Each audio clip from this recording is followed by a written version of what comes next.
Healing Hospital Multi Super Specialty near Nehru Stadium Bedar. Ahmad Tourist and Travels Hajj and Umrah Services.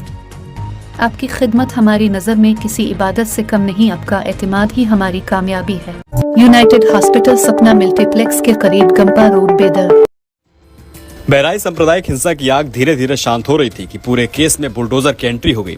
UP लोक निर्माण विभाग ने राम गोपाल मिश्रा की हत्या के मुख्य आरोपी समेत 23 लोगों के घर पर अवैध निर्माण का नोटिस लगाया। नोटिस में निर्माण को ढहाने की बात कही गई है। हालांकि ये नोटिस ऐसे वक्त में लगाया गया जब पूरे देश में आरोपी और दोषी व्यक्ति के घर पर बुलडोजर चलाने को लेकर सुप्रीम कोर्ट ने रोक लगा रखी है। ऐसे में सवाल उठ रहा है कि बहराइच के इन 23 लोगों के घर पर सरकार का बुलडोजर चल सकेगा। गौरतलब है कि पिछले दिनों सुप्रीम कोर्ट ने बुलडोजर एक्शन पर सख्त टिप्पणी की थी। कोर्ट ने कहा था कि हम जल्दी इसे लेकर एसओपी जारी करेंगे, तब तक कोई भी राज्य बुलडोजर एक्शन नहीं ले सकता। कोर्ट का कहना था कि किसी आरोपी और दोषी के घर बुलडोजर चलाना कानून को कुचलने जैसा है। हालांकि सुप्रीम कोर्ट ने खुली जगहों से अतिक्रमण हटाने के लिए बुलडोजर चलाने की परमिशन दी थी। कोर्ट का कहना था कि मंदिर या सार्वजनिक जगहों से अतिक्रमण हटाने को लेकर कोई एक्शन लिया जा सकता है, तो उस पर रोक नहीं है।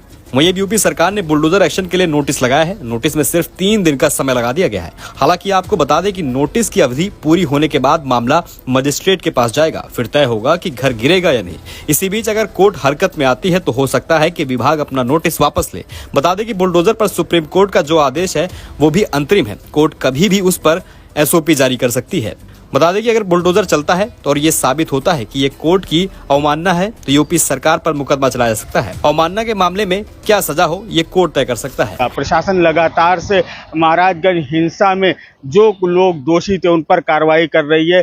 2 दिन पहले इस कांड के जो मुख्य आरोपी थे गोपाल मिश्रा को गोली मारने वाले सरफराज और मोहम्मद तालिब का पुलिस के साथ इनकाउंटर हुआ, जिसके अंदर वो दोनों घायल हुए। कल पुलिस ने दोनों को मजिस्ट्रेट के सामने पेश करते हुए 14 दिन की न्यायिक हिरासत में जेल रवाना कर दिया। बता दें कि उत्तर प्रदेश के बहराइच में महाराजगंज के कांड में अब कार्रवाई तेज हो गई है। महाराजगंज कांड में गिरफ्तार 5 मुख्य अभियुक्तों समेत 31 को पुलिस ने न्यायालय के समक्ष प्रस्तुत किया है। जज ने इन सभी को न्यायिक हिरासत में जेल रवाना कर दिया है।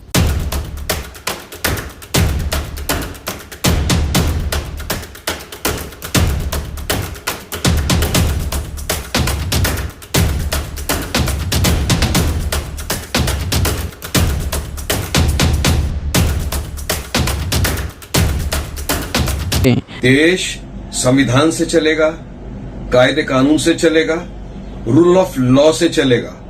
योगी की ठोक डालूंगा वाली पॉलिसी से नहीं चलेगा। ये प्योर असंवैधानिक है, जिसका नतीजा देखिए क्या हुआ। आज उत्तर प्रदेश के अंदर फिर 2 जन का एनकाउंटर, 2 जन के पैर में गोली मार दी। अब यही आशंका जताई थी कल, जो वीडियो वायरल है सब तरफ, जो रुखसार नाम की एक महिला है जो सरफराज की बहन है, उसने एक वीडियो निकाला। क्या नाम है आपका? मेरा नाम रुखसार उर्फ सालिया है।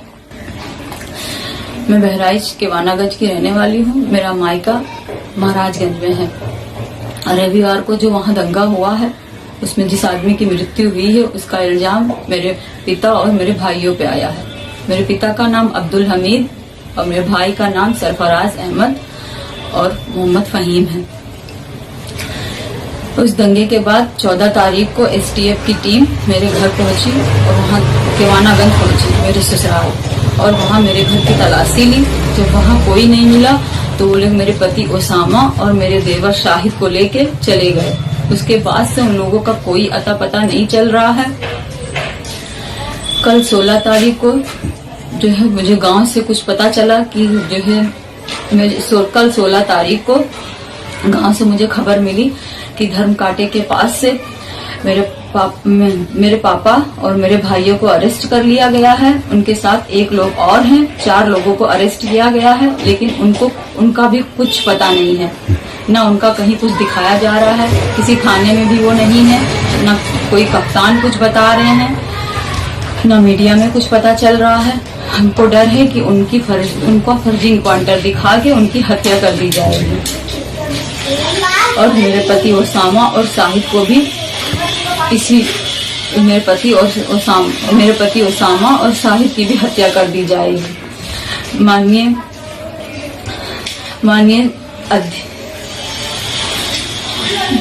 क्या निवेदन करना चाहेंगे आप?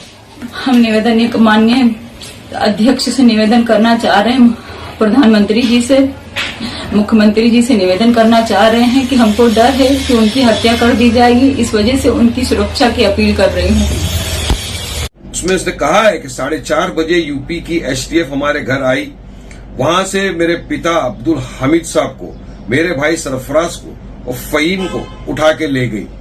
अब उनको कहाँ ले गई, किधर ले गई, किसकी कस्टडी में वो है, किस हाल में, कुछ किसी को पता नहीं है। उन्होंने रिक्वेस्ट किया देश के प्रधानमंत्री को, योगी आदित्यनाथ जी को, कि भाई आप इंश्योर करिए कि इनके हत्या ना हो जाए, हमको डर लग रहा है कि कुछ इनके साथ गलत हो सकता है। और अब ये हो गया, तो किस दिशा में हम देश को लेके जाना चाहते हैं। अब देखिए एक बात, जो किसी को कायदा कानून अपने हाथ में लेने का अधिकार नहीं है। अगर किसी ने गोली मारी है राम गोपाल मिश्रा को, गलत है, कायदा है, कानून है, कोर्ट कचहरी, उसको आप वहां पे ले जाइए, जो सजा देना है कड़ी से कड़ी सजा दीजिए। मगर इसका मतलब ये नहीं कि आप कायदे कानून का पालन नहीं करें, अपने हाथ में ले कायदे को। अब उनका आप क्या करेंगे? जो रास्ते पे निकल गए थे डंडा लेकर, लोगों की दुकानों को जला दिया, मकानों को जला दिया, वो भी तो दंगाई थे। उनके खिलाफ क्या कार्रवाई की उत्तर प्रदेश की सरकार ने? क्या उनका भी इसी तरह से पैरों में गोली मारी जाएगी? ये क्या किया जाएगा उनके साथ? मतलब ये देखा ये जा रहा है कि उत्तर प्रदेश के अंदर कानून व्यवस्था तो एकदम खत्म हो चुकी है, जंगल राज चल गया है। जहां पर पुलिस की हिरासत में अतीक अहमद सेफ नहीं, उनको गोली मार के चले जाते हैं, तो किस दिशा में ले जाएंगे? तो हम तो यही सवाल करेंगे कि ये सब चीज जो है एनकाउंटर वगैरह, ये नहीं होना चाहिए। सबको कायदे कानून का पालन करना चाहिए, वरना तो एक दिन आएगा कोर्ट कचहरी सब बंद कर दो, वकीलों को अपने घर पे भेज दो, जो भी पकड़ाया उसको पकड़ के लाइए, उठा के सीधा ठोक डालो, खत्म कर दो किस्से को वहीं पर। ये तो जंगल राज है, बनाना रिपब्लिक है क्या? इसलिए मेरा बोलना है कि देश को संविधान से चलना है और संविधान का पालन सबको करना पड़ेगा।